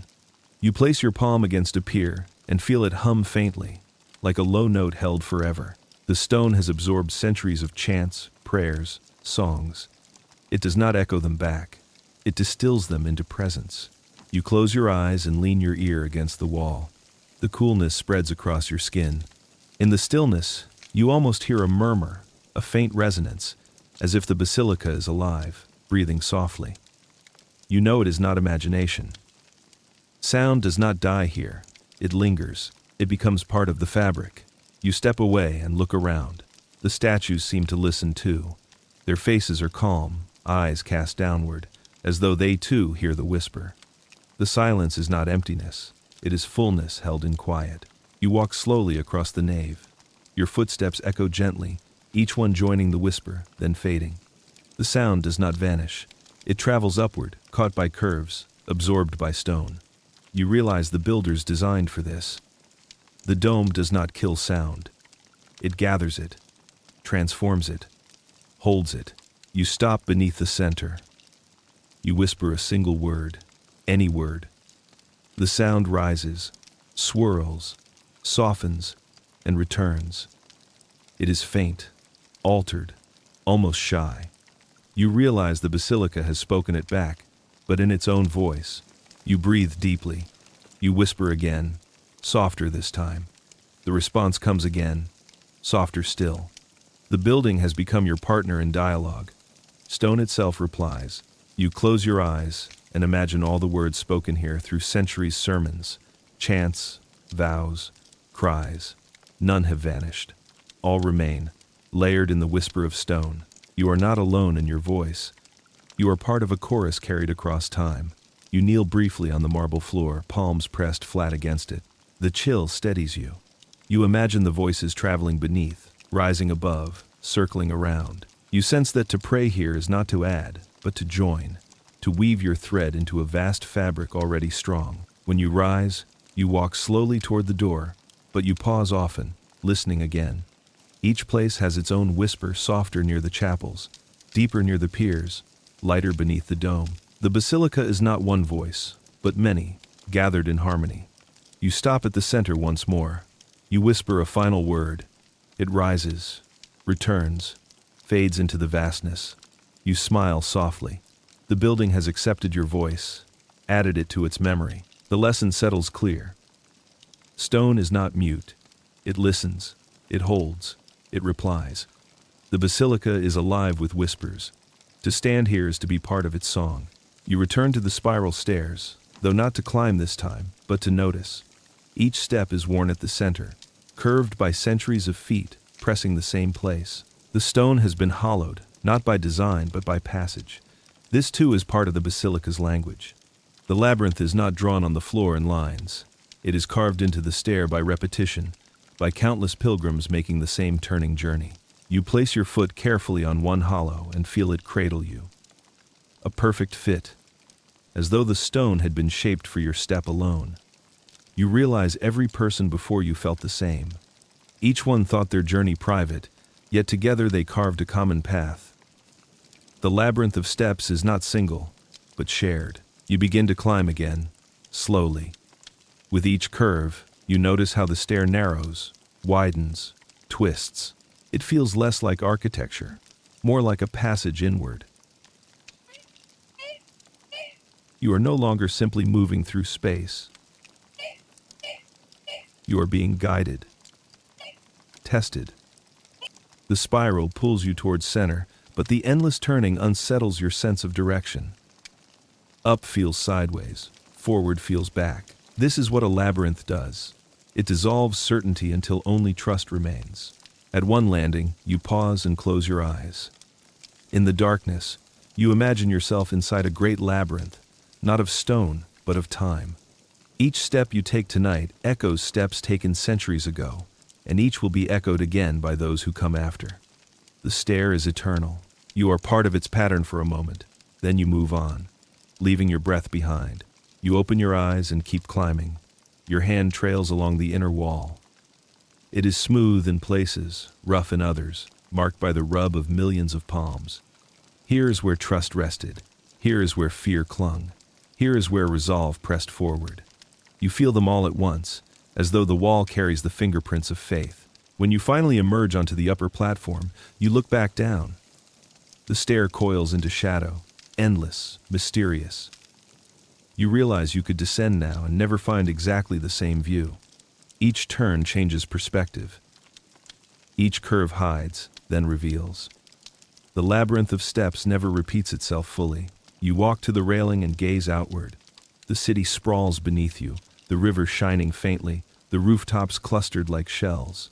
You realize the labyrinth has done its work. The endless turning has prepared you for openness. Confusion has led to clarity. Darkness has given way to light. You close your eyes once more and breathe deeply.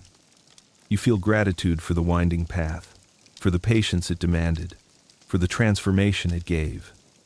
The labyrinth of steps is not punishment. It is preparation. It teaches, the way to height is never straight. The path to vision is always a spiral. You let the lesson settle, then turn back toward the dome. The labyrinth waits behind you, its memory carved into stone, its truth carried in your body. You descend again, returning to the vast space beneath the dome. It is quieter now. The last distant sounds have faded. The basilica holds only silence. At first it feels empty, but then you realize silence here is full, dense, heavy, almost physical. It presses against your skin like a cloak. You stand still and let the silence envelop you. Your breath is loud, your heartbeat even louder. You realize how much noise you carry inside. The dome magnifies it, not with echo, but with contrast. Against this vast stillness, your own body is thunder. You begin to slow your breath. Inhale gently, exhale softer. Gradually, the body aligns with the space. The noise inside quiets. The silence outside grows warmer. You feel as if you are dissolving into the vast hush. You walk slowly, each step careful. The sound of your foot on stone is sharp, but quickly swallowed. You realize the basilica does not reject sound. It receives it, absorbs it, holds it until it fades. This is silence not as absence, but as presence. A living silence, attentive, patient. You stop at the center and tilt your head back. The dome rises above like a night sky emptied of stars. Even the mosaics seem dim, as though they too are resting. You listen again, but hear nothing. You realize the dome is not only structure, it is vessel. It holds silence as carefully as it holds sound. You close your eyes and imagine silence as substance, filling the air, pooling in corners, floating above. You breathe it in. It feels heavier than air, thicker, steadier. You feel it settle in your chest, calming thought, cooling emotion. You kneel and press your palm to the floor. The marble is cold, unyielding, but beneath it lies centuries of silence, pressed into layers like sediment. You realize that silence here is ancient, shaped by time, polished by prayer. You stay there longer, eyes closed, body still. Gradually, you sense the silence changing. At first it was heavy, almost overwhelming. Now it feels light, supportive, like a hand beneath your back. You realize this silence is not emptiness, it is invitation. It waits for you to listen deeply enough to hear what cannot be spoken. You whisper nothing, you simply breathe.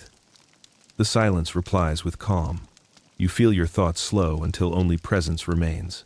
The basilica teaches you that silence is not void, but fullness. Not absence, but arrival. When you rise, you walk softly, not wishing to disturb what you now understand. The dome watches above, vast and quiet. The silence remains, alive, eternal. Waiting for the next soul willing to listen, you move along the edge of the nave and notice something small, almost hidden. A door, plain and narrow, half concealed by shadow. You approach slowly, curiosity stirring. The grand entrances are wide, proud, filled with light. But this door is humble, secret, meant not for display but for passage. You run your hand across its surface. The wood is dark, worn smooth by countless touches. The iron handle is cool, simple, unadorned. You imagine priests, workers, guards, all passing quietly through here. No glory, no procession, only necessity. Yet the door feels important, perhaps more than the great portals. You stand before it and breathe deeply. A door is always more than wood. It is threshold, choice, change. To stand before it is to ask yourself, will you stay or will you cross? You do not open it. You simply lean closer, listening. The wood creaks faintly, as though holding stories. You imagine the lives that moved through it, those who labored unseen, who kept the basilica alive in silence. Their footsteps echo still. Hidden in the grain, you step back and notice how the door rests in the wall. Its frame is plain, but carefully fitted. The builders gave even this hidden passage precision. Nothing here is careless. Even the smallest door holds weight. You close your eyes and imagine opening it. Beyond lies not ceremony but intimacy. A narrow stair, a quiet chamber, a place where the vastness of the basilica dissolves into human scale. The hidden door is reminder. The sacred is not only in grandeur, it is also in secrecy, in privacy, in the unseen. You open your eyes again and smile. You realize the hidden door is not meant to be opened tonight. Its lesson lies in its very presence. It whispers. Not all truths are revealed. Some must remain behind closed wood, waiting for those who serve quietly, who move unseen. You bow your head slightly, honoring the unknown lives behind it. Then you step back, leaving the door closed. Its silence remains, steady, unbroken. The lesson settles. Thresholds are everywhere. Some grand, some small, some hidden. Each one asks the same question. Are you ready to step through? You walk away softly, knowing the hidden door will linger in your mind. Not as mystery to solve, but as reminder. The sacred is not always shown. Sometimes it waits, quietly, behind simple wood and shadow. You stand once more at the center of the basilica. Tonight, the vastness feels less overwhelming, as if your eyes have been trained by silence, shadow, and stone to see what once lay hidden. You lift your gaze slowly, following the line of the ribs upward. Their curve is not arbitrary. It is precise, measured according to a law older than the building itself. The golden ratio, an invisible thread woven through nature and through stone, guides the dome's ascent. At first, you sense it only as harmony. The proportions feel right. Your body relaxes as your eyes trace the lines. But when you pause and measure with thought, you notice more. Each section of the dome reflects this ratio: height to width, window to wall, rib to arc. Even the spaces between figures echo it. The builders embedded a code not only of faith but of mathematics. You take a slow step backward until the entire dome fits into your sight. The ribs divide the circle into 12 parts, each one converging at the lantern above. Their spacing is not rough but exact. If you stretched a string from one point to another, if you measured carefully, you would find the same ratio repeated. It is a rhythm of numbers, hidden in plain sight. You close your eyes and imagine a seashell spiraling outward, a sunflower unfurling, a galaxy turning in infinite space. Each follows the same law, each reflects the golden ratio. Now you understand why the dome feels alive. It does not mimic chaos.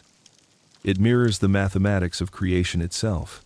You breathe slowly, letting the lesson enter. The golden ratio teaches that beauty is not accident. Harmony is not random. There is a pattern beneath, a pulse beneath, a law written into the bones of the universe. The builders knew this and carved it into stone, so your eyes would feel truth even before your mind understood. You turn slowly in place. Everywhere you look, the ratio appears: arches rising with calm precision, niches arranged with balance, mosaics spaced with care. None of it shouts. All of it whispers. Harmony is always quiet. You step closer to a pier and trace its base with your hand. Even here, in the mass of stone, proportion rules. Width to height, curve to angle, shadow to light. The builders hid numbers in every surface. They trusted that the body would sense what the mind might never count. You kneel briefly and touch the floor. Rosettes bloom across marble panels, each petal curved with subtle geometry. You imagine compasses drawing arcs, rulers marking lengths, hands cutting stone.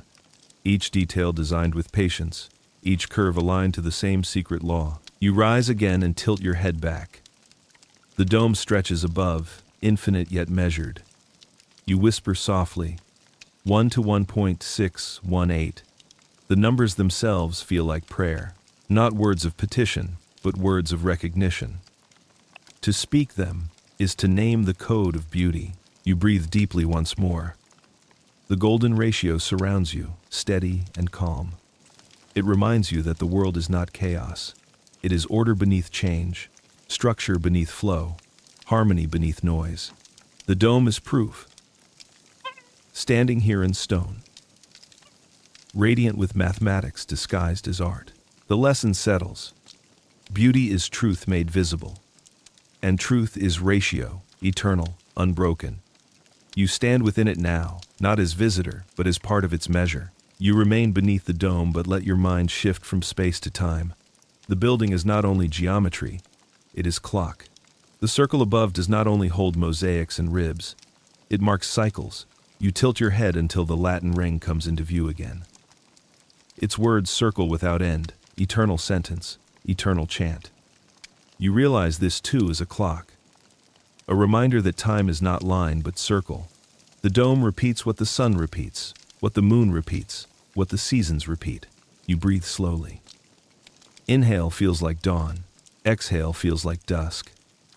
The rhythm of your body mirrors the rhythm of the sky. You realize that time is not a straight arrow leading forward. It is return, recurrence, repetition. The dome was built to teach this. You walk toward one of the windows and imagine how the light falls through seasons. At equinox, it touches one mark. At solstice, another. The dome becomes a calendar in stone. Its circle does not only measure space, but also year, cycle, age. The builders carved time into architecture so pilgrims could stand inside eternity. Not only in space, but in rhythm. You step back to the center. The floor itself tells the same story. Circles within squares, squares within circles, all repeating outward. Each step you take is both forward and back, both movement and return. The marble patterns teach the same truth as the dome above. Nothing ends. Everything begins again. You close your eyes and listen. In the silence, you hear your heartbeat. Steady, cyclical, circle of time within your chest. The dome above mirrors it, vast and cosmic. The circle is not decoration. It is truth. Visible in stone, audible in pulse. You imagine centuries of pilgrims standing here. Their days began and ended, but the dome remained. Their footsteps faded, but the circle endured. The basilica is witness that time flows, but form repeats. Each generation touches the same stone, breathes the same silence, looks at the same dome. Time itself circles here. You breathe slowly, deeply. The lesson settles. To fear endings is to misunderstand. Life is not a line to vanish, but a circle to return. The dome holds you in its curve, reminding you. What departs returns.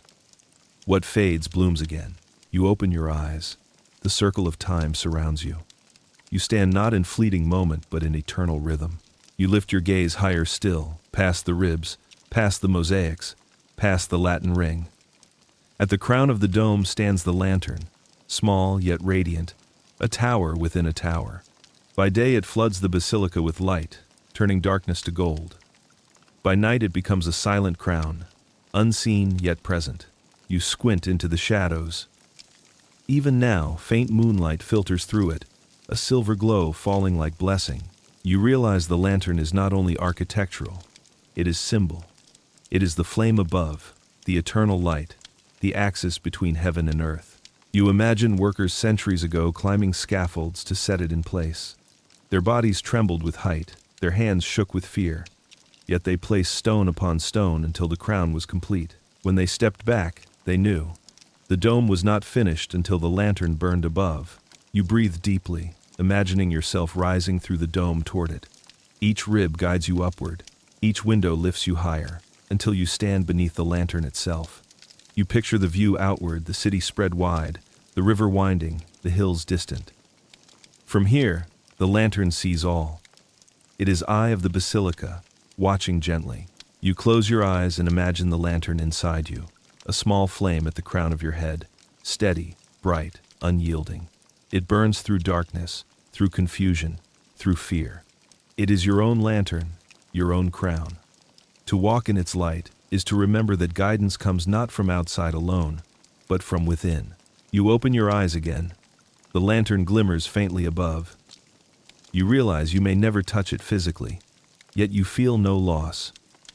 Its purpose is not to be reached, but to remind, to lift eyes, to lift heart, to lift thought. You whisper softly, light above, light within. The words echo faintly, then dissolve into silence. The lantern has received them. You remain there longer, gazing upward. The dome, the ribs, the ring, all lead to it. The basilica itself is a finger pointing. The lantern is what it points to. The builders knew. Every eye lifted here would find light. Every soul seeking would be reminded that darkness is never final. The lesson settles in you. The lantern above is the lantern within. The dome crowns itself with flame so that you might remember your own. You lift your eyes to the wide band beneath the dome.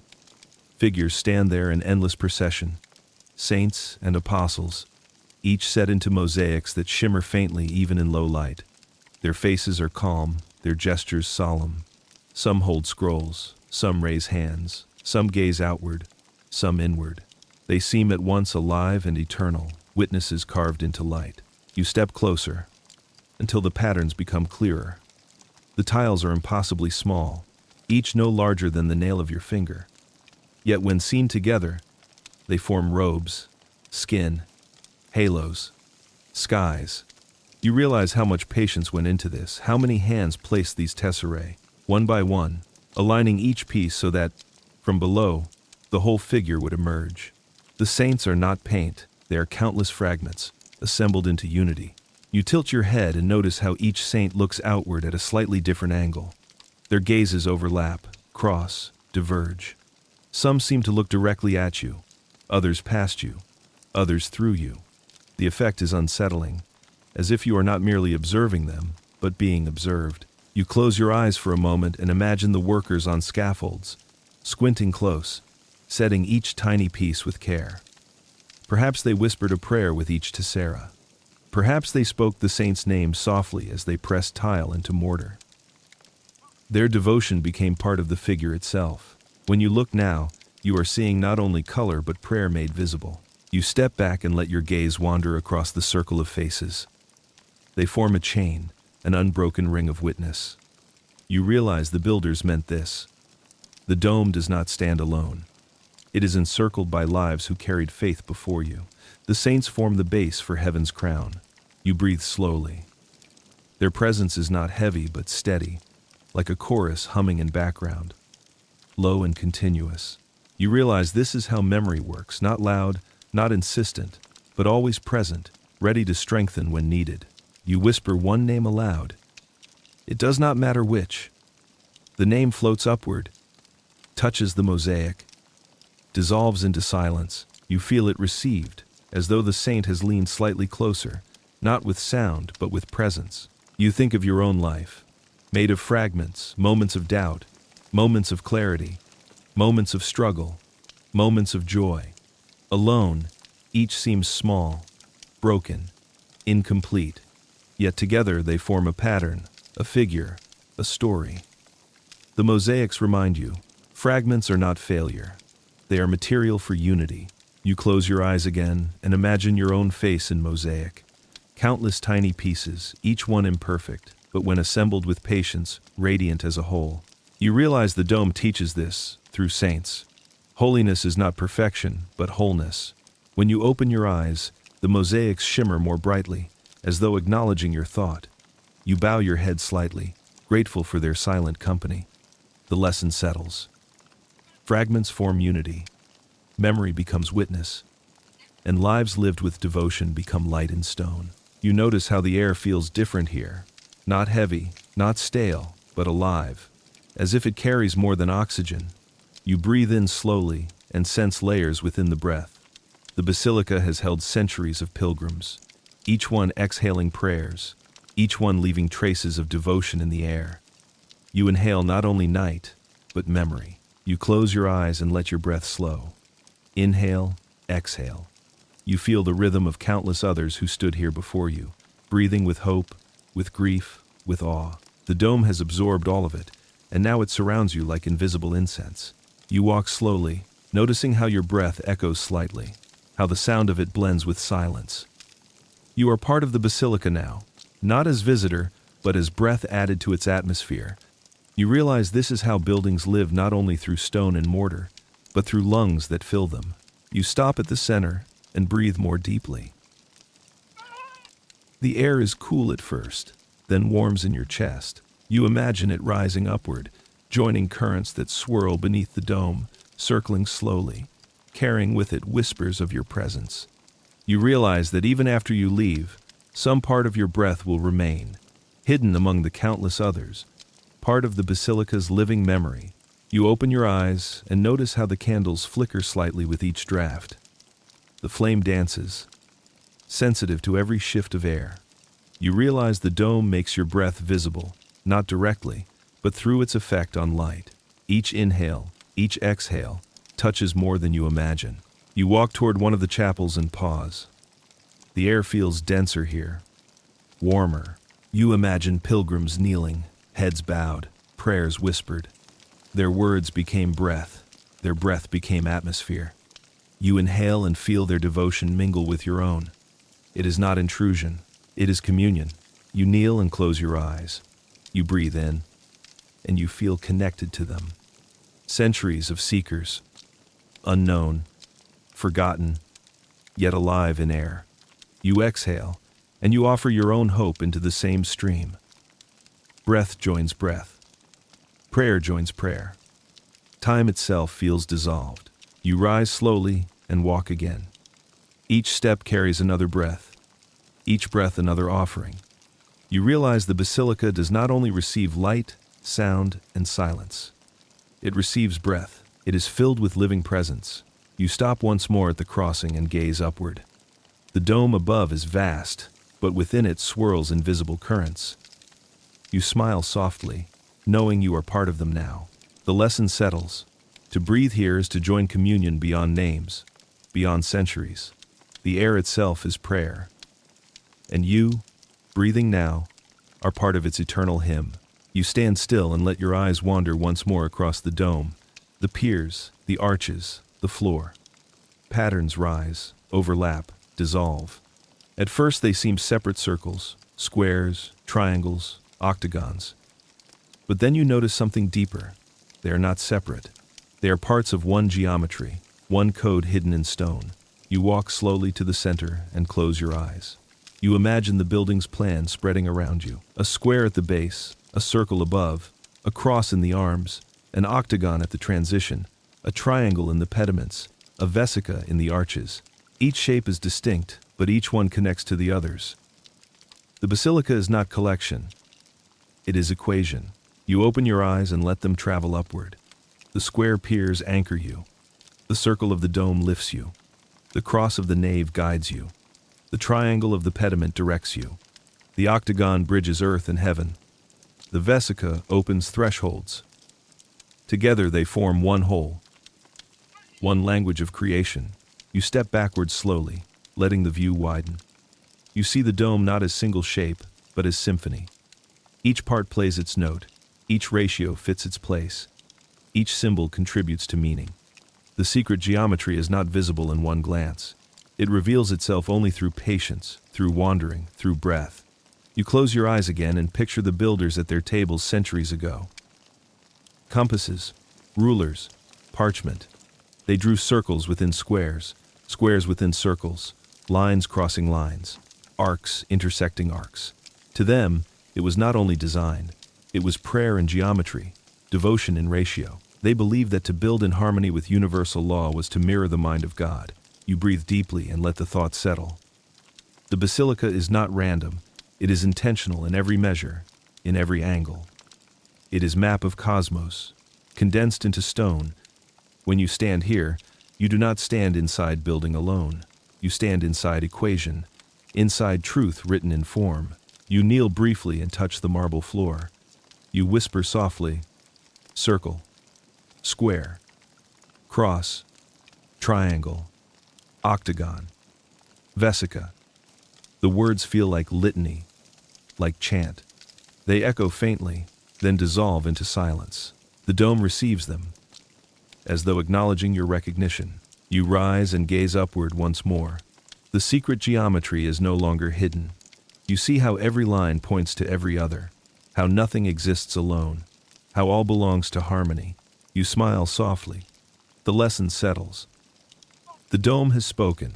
The world is not chaos, but order. Not accident, but design. Not fragments, but unity. The geometry is secret only until you see it. Once seen, it is everywhere in Basilica, in nature, in breath, in life. You step back, grateful. The Basilica remains vast, but no longer mysterious. Its message has been revealed. Harmony is the code beneath creation. And you, standing here, are part of it. Night settles heavier across the Basilica. The lantern above glimmers faintly, but the lower arches dissolve into shadow. You walk slowly through the dim, noticing how darkness pools in corners, stretches across arches, climbs the ribs of the dome. By day, the basilica dazzles with light, yet by night it reveals another truth. Shadow is its equal partner. You pause at the base of a column. The stone is almost invisible in the gloom, yet its presence feels larger. Without light, form grows mysterious, immense. You realize the builders crafted not only for day, but also for night. Every curve, every recess, every fold in marble was designed to catch light and release shadow. You take a step forward and see how the ribs of the dome throw faint silhouettes across mosaics. The saints appear half hidden, faces in twilight, eyes glowing faintly where gold still catches dim light. The effect is haunting, as if the figures slip between worlds half seen, half veiled. You close your eyes and breathe deeply. In the darkness behind your lids, you sense shadow more vividly than sight could show. It feels thick, cool, embracing. You realize shadow is not absence, but substance. The dome teaches this silently. Without shadow, light is meaningless. Without veil, vision cannot awaken. You open your eyes and look toward the floor. Marble glints faintly, but most of it lies hidden. Patterns you studied earlier are now invisible, yet you sense them beneath, unchanged, waiting. Shadow reminds you, truth remains even when unseen. You walk toward a side chapel where candles flicker. Each flame throws long shadows across the wall. Statues appear alive, shifting with each movement of light. The builders knew this too. They designed alcoves and recesses so that shadow itself would become part of the drama. Stone is theater, and shadow is actor. You kneel in the half-darkness. Your body casts its own shadow across marble. You see how it stretches, bends, distorts. For a moment, you feel two selves, one of flesh, one of shadow. The dome reminds you, you are both, visible and invisible, substance and reflection. You whisper softly into the dark.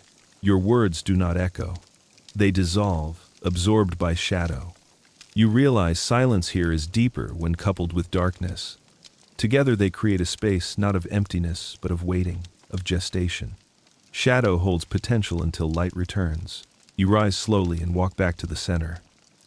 You tilt your head upward. The dome above fades into dark, only faint outlines visible. You realize it looks like the night sky, vast, infinite, filled with invisible stars. Shadow transforms stone into cosmos. The lesson settles. Shadow is not enemy. It is partner. It teaches patience, trust, humility. It veils so you may seek. It conceals so you may wonder. It reminds you that mystery is sacred. The dome whispers this now, through shadow deeper than stone. You find a narrow stair at the edge of the transept, leading downward. You descend carefully, each step cooler, quieter. The basilica above feels distant, as though you are leaving its crown to enter its roots. You arrive in the crypt, where low ceilings press close, and stone lies heavy around you. The air smells of earth, of candle wax, of centuries. Tombs line the walls. Sarcophagi rest in shadow. Names carved in marble whisper of long-departed lives. Here the grandeur above dissolves into intimacy. No gold mosaics, no soaring arches, only silence, stone, memory. You walk slowly along the corridor. Each tomb holds a story you cannot fully know. Some belong to popes, some to cardinals, some to nameless figures who served quietly. Yet together they form the foundation. Above, light and geometry rise. Below, bones and memory anchor. You kneel briefly beside one tomb. The marble is smooth, the inscription worn. You trace the letters gently, though you cannot read them all. It does not matter. The presence speaks without words. You sense devotion, struggle, patience, all gathered here. You close your eyes and breathe deeply. The air is heavier, as though weighted with centuries of prayer. You feel your own heartbeat echo faintly, joining the countless hearts that once beat in this place. The crypt is not silence. It is chorus, but one sung in whispers. You rise and walk further. A small chapel opens before you, simple and bare. A single candle burns at its center. Its flame trembles, casting shadows across rough walls. You kneel again, and for a moment you feel you are inside the earth itself, embraced by stone womb. You realize the basilica is complete only with this crypt. Dome above, crypt below, heaven and earth, sky and soil, crown and root. Without one, the other cannot stand. The builders knew this balance. They placed light above and shadow below, eternity in dome and mortality in crypt. You whisper softly into the stillness. I remember. Your voice fades quickly, absorbed by stone. Yet you feel it received. as though the tombs themselves acknowledge your presence. You linger a moment longer, then ascend slowly. Each step upward feels like rebirth. You emerge into the vastness of the nave once more. The contrast is striking, crypt to dome, death to light, shadow to radiance. You realize this is the Basilica's rhythm. Descent and ascent, burial and resurrection. The lesson settles. To rise, you must first descend. To see the dome, you must honor the crypt. The sacred is both crown and root. You stand still again at the center, but now you notice something different. The basilica is empty, yet it feels full. You sense footsteps echoing, not in sound but in memory. You imagine pilgrims across centuries walking this same marble, entering with wonder, leaving with tears, carrying prayers in their hearts. You close your eyes and let their presence surround you. You hear faint murmurs, languages from distant lands, accents long vanished. You hear sandals, boots, bare feet. You hear chants, sobs, laughter. None are loud, but all remain. The basilica holds them, woven into its fabric. You open your eyes and look at the worn steps near the main entrance. Stone there is smooth, hollowed by countless souls. Each curve is a record of devotion. You place your foot gently into one hollow, fitting perfectly. You realize you are stepping into centuries of prayer. You walk slowly along the nave. You imagine lines of pilgrims carrying candles, their light flickering against arches. You imagine families kneeling together, individuals lost in silence, travelers arriving weary yet radiant with awe. Their presence is not gone. It lingers like breath in the air, like shadow in the corner. You stop at a pew and sit. The wood creaks softly beneath you. You imagine how many sat here before, how many whispered hopes, how many pressed hands together in desperation. The echo is not only in stone, it is in wood, in air, in memory. You close your eyes again and feel your own life as pilgrimage. Each step here is not accident, but continuation. You are one more among countless souls, each adding breath to the dome's silence, each leaving mark invisible yet real. You whisper softly, "I am pilgrim too." The words echo faintly, then dissolve. But you feel them received, absorbed into the great chorus of centuries. You rise slowly and walk back to the center. You tilt your head upward. The dome feels different now.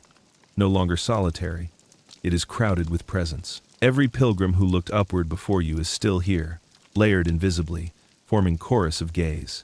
You breathe deeply, joining them. You realize the basilica was never meant for isolation. It is container of memory, vessel of countless journeys. To stand here is to join procession unbroken by time. The lesson settles. Pilgrimage is never alone. Every step joins steps before. Every gaze joins gazes past. Every breath becomes part of echo eternal. You stand still, heart quiet, body calm. The echo surrounds you, not as sound, but as presence. You are pilgrim, and you are home. You return to the crossing where the dome soars high above, and for a long moment you simply stand still, waiting. The silence is deep, but it is not empty.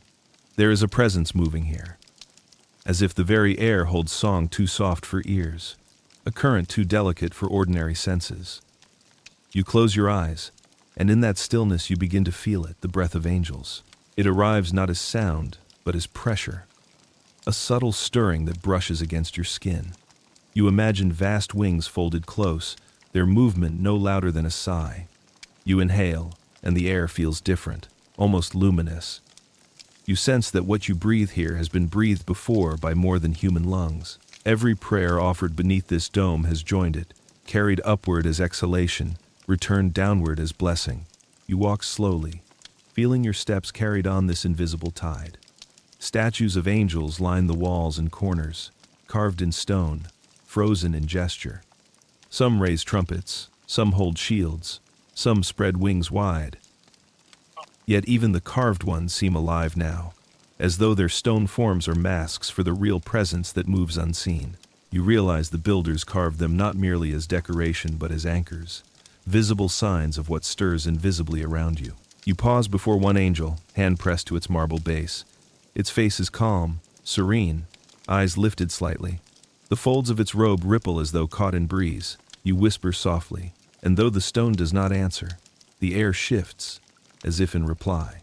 You sense the truth. Angels do not dwell in vision or sound, but in presence, felt only when silence deepens enough to notice. You close your eyes again. In the darkness, you imagine yourself surrounded. Wings curve like arches around you. Their breath steady, calm. You feel lifted, not upward, but inward, into stillness beyond thought. You are not alone here, never alone. The dome teaches this in silence. Presence surrounds, even when unseen. You open your eyes. The mosaics shimmer faintly in dim light, halos catching gold. They too seem to breathe, light pulsing gently like respiration. Everything in this place breathes together: stone, air, spirit. You breathe with it, slowly, deeply, until your chest rises in rhythm with the unseen. The lesson settles. Angels are not distant beings above clouds. They are breath itself, the unseen current that lifts silence into song, prayer into presence. The dome holds them in air, in shadow, in breath you draw now. You stand once again at the center and decide to test the sound. You whisper a single word. It rises, circles, returns to you faintly altered. The dome has caught it, bent it, given it back. You whisper again, softer. And the same happens. The sound does not vanish. It transforms. You begin to experiment. A hum, low and steady. The dome carries it upward, stretching it into vibration. You feel it in your bones, more than your ears. A higher tone, barely audible. The dome shifts it, turns it almost into chime. You realize the builders understood this. The dome is instrument, tuned not by strings or pipes but by stone. You walk to one side and whisper again. The sound travels differently, bouncing from wall to wall before returning. Each position changes the music. You are inside an instrument vast as sky. The whisper itself is key, and the dome is resonance. You close your eyes and imagine choirs centuries ago filling this space. Their chants rose, layered, woven by the dome into harmony beyond human effort. Even simple voices became cathedral of sound. You understand now why pilgrims wept when choirs sang here. They were not hearing voices alone, but stone itself answering, bending, amplifying, weaving. You whisper once more, this time not word but prayer without form, only breath shaped into sound. It rises, circles, returns. You feel it in chest, vibrating. You realize this is the dome's secret. To speak here is to join dialogue, not one-sided but shared. Every whisper receives reply. Every prayer returns transformed. You kneel, palms flat against marble floor. You hum softly, and the vibration travels through stone into hands, into body. You feel yourself becoming part of building, no longer separate. Whisper, hum, silence all blend. The basilica itself breathes with you. You rise slowly, aware now that the whisper is not trick of acoustics. It is teaching. It says, nothing spoken here is lost. All is received, transformed, returned.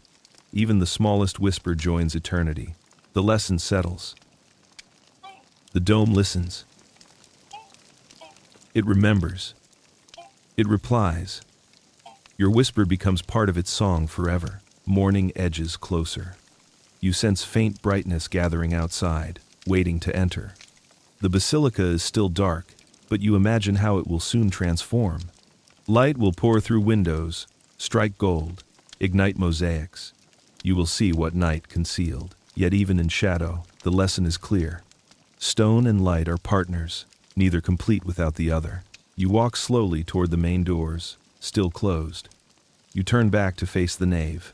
Columns rise, arches stretch, dome crowns. All is stone, heavy, immovable. Yet without light, it would remain mute, cold, unseen. When morning comes, light will awaken stone, and stone will reveal light. You close your eyes and imagine first rays entering. They strike marble floor, turning gray into silver. They climb columns, gilding edges. They touch mosaics, and suddenly saints glow alive. The dome itself becomes fire. Gold tesserae blazing like Sunday light turns stone into vision. But stone gives light shape. Without walls and curves, light would scatter. Together they form pathlight shaped by stone. Stone revealed by light. You breathe slowly, imagining yourself as same. Flesh is stone, spirit is light. Without body, spirit cannot move in world. Without spirit, body remains cold. The dome teaches this truth through architecture itself. You walk toward a window and place hand against cool glass. Even in darkness it waits. When sun rises, it will channel fire into beam. You realize the builders carved not only for structure but for illumination. Every arch, every window was calculated to guide light where meaning dwells. Altars, statues, relics, all chosen points for light to bless. You return to the center and tilt your head back. The dome rises into shadow, but soon it will blaze. You imagine how sun will crown the lantern, spill downward through ribs, ignite floor below. The basilica is not static. It is theater of light, changing each hour, each season. The builders crafted not building alone, but performance eternal. You close your eyes and breathe deeply. You imagine yourself as both stone and light. Your body steady, grounded, unyielding. Your spirit radiant, fluid, moving. Together they form path. You are cathedral of your own existence, dome of flesh and flame. You open your eyes once more. The basilica waits, silent in shadow. Yet you see it now with clarity. Light and stone are not separate, not rivals, not opposites. They are halves of whole. Dancers in eternal rhythm. The lesson settles. To live fully is to honor both the solidity of stone and the radiance of light. The dome teaches this not in words, but in silence waiting for dawn. You stand again beneath the dome, yet your eyes fall not upward this time, but downward to the stone you touch.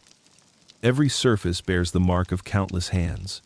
Smooth grooves along the balustrades, shiny patches on columns, polished edges where marble once rough now gleams. The basilica itself is worn by touch.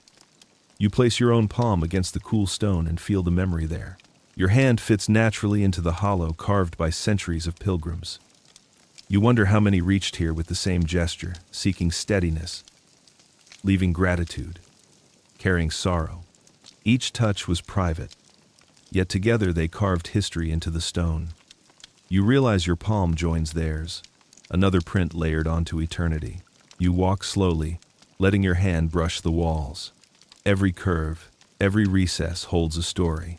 A trembling hand of a weary traveler, the firm grip of one seeking strength, the gentle stroke of one offering love. The building is alive with memory of flesh. You pause at a column where the marble glows faintly from endless polishing. You rest your forehead there, eyes closed. The coolness steadies you, and you imagine all those who did the same pressing skin to stone, mingling warmth with cold, leaving something invisible behind. You realize this is how devotion lingers.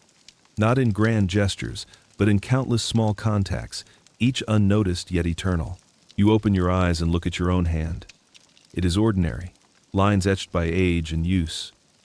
Yet tonight it carries weight. The basilica has accepted its touch, as it has accepted countless others. Your hand is now part of its fabric, even if unseen. You kneel briefly, placing both palms flat against the marble floor. The chill enters your body, then warmth returns from your own skin. Exchange flows, stone receiving, stone giving. You whisper softly, "I leave this here." Your words dissolve, but your touch remains. You rise and continue walking. Every time your fingers graze stone, you feel continuity, connection. The basilica is not only stone built for eternity, it is stone softened by humanity. The lesson settles. What endures is not only architecture, but the gentle accumulation of touch, pilgrims' hands shaping sacredness across centuries. You return to the center and sit quietly on the marble floor. At first, the basilica is silent, but soon you begin to hear it differently. Not as absence, but as presence hidden in quiet. You close your eyes and listen. Slowly, voices rise not in sound you can measure, but in resonance you can feel. You hear chant from centuries past, monks weaving low tones into endless lines. You hear cries of grief, pilgrims begging for mercy. You hear laughter too, faint but real, from children marveling at light. The dome gathers all voices, preserving them as echo within silence. You open your eyes and whisper a word. It rises, circles, returns faintly. You whisper again, and again it replies. You realize this is not just acoustics, it is invitation. The dome reminds you that no voice is lost. All becomes part of greater chorus. You imagine choirs singing in full glory beneath this vault. Their tones rise like flame, joining ribs and arches, carried upward until the lantern itself vibrates with praise. Even now, though centuries have passed, you feel it linger. You sense the dome humming faintly, as though sound never truly fades. You close your eyes again and listen deeper. Now the voices blend, one upon another, until they form single tone, ancient, eternal. It is not one song, but all songs, layered beyond measure. You realize this is what sacredness means, the joining of countless voices into harmony no individual can create alone. You breathe slowly, letting your own breath join the unseen chorus. Inhale feels like intake of sound, exhale feels like release of tone. You are singing though lips remain closed. Your body itself becomes instrument, tuned by silence into resonance. You open your eyes and tilt your head upward. The dome watches, patient. You realize that every voice ever lifted here has been received, woven into fabric of space. The lesson settles. To speak in this place is to join circle of voices, unbroken by time. Nothing is forgotten, all is harmony.